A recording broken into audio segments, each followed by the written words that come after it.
Well, here I am. This is my first chance at trying to go live, and I'm just testing everything. As you can see, I'm still in the office here. I'm actually working on a pre-approval right now for somebody who's looking to buy a home, and I'm running through their income. The file has been in my possession for a little while, and so just so you kind of can see and think through the ways of what I have to do to calculate income, is what we have to do is we receive, in this case, I received a verification of employment. And with that verification of employment, we pulled it online from Experian. Experian actually has a way to do that and send it to us. So I took the online verification of employment, and in this case, the person works in an hourly position. So it's extremely important that as I'm putting together the hourly calculation of income, that I make sure that I'm running through the data to make sure I have all the parts and pieces. Here it's saying that he's getting $25.50 an hour, 40 hours a week, which should average up to about $4,420 per month. Now, the problem with that is that his year-to-date is $35.25, and when we pulled this was as of January 27th. And in essence, it doesn't match. The hourly doesn't match. So this is a big deal because now we're dealing with underwriter math, which doesn't always make sense. Yeah, you're getting paid $40 an hour. Yeah, you're getting $25.50 an hour. That should add up to $44.20.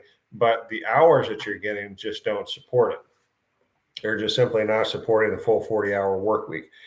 So that's a pretty big deal because when we start looking at these things and we start putting together all this, if you're not making the full 40 hours, but you've got overtime reflected, which in this case you do, it doesn't support.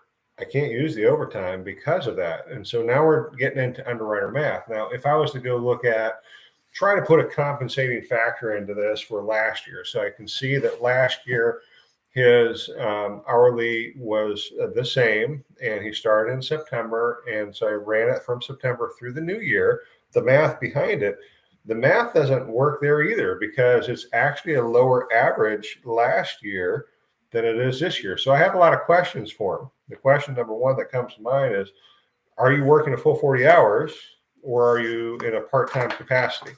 Because the verification of employment doesn't support it. Instead of the $44.20, which is what it should be. So here I am with my wireless device writing this down, $44.20, writing this down. I'm doing the math calculation form. The real support is actually $38.2207. So you're dealing with a $600 differential in income. And while that doesn't sound terribly big deal, I mean, $600, that's the equivalent. Let's see here, 600 divided by 60, 600, it's actually by 55. So I'm going to divide it by 55. That's the equivalent, 600 divided by 50. Yeah, that's the equivalent of about $40,000 worth of purchase power that you're losing right there. So this is a big deal, is knowing what's happening here. And the wife in this case is also applying.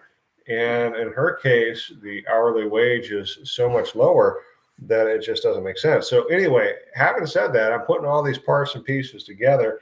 When you start looking at the underwriter math behind what's happening, this is probably where I need to go and kind of do this. So you can see what I'm doing.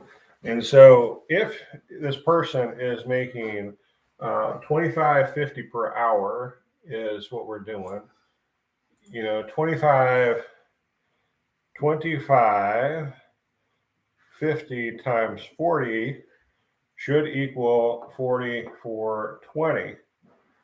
Okay, so this should be the number that we're using right here, the 44.20. The problem is that in the year that he's been doing this, he's actually averaging 38.22. And this is year to date. So this is from January 1 to the end of January. So through 1/27. So he doesn't even have a full schedule going on here. This is actually pretty important because if you're not working the full 40 hours, I can't use it. So anyway, I'm just putting that out there.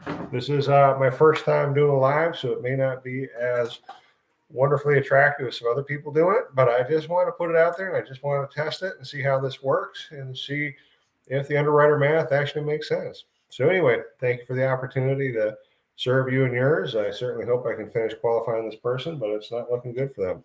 Anyway, talk to you soon. Nope, not yet. One more thing. I need more subscribers. So if you found anything of value in here, please subscribe. Give me a like. This is a big deal for me, just trying to make sure that I can keep this moving and that I can see the value behind the scenes. Thank you so much. Talk to you soon. Bye.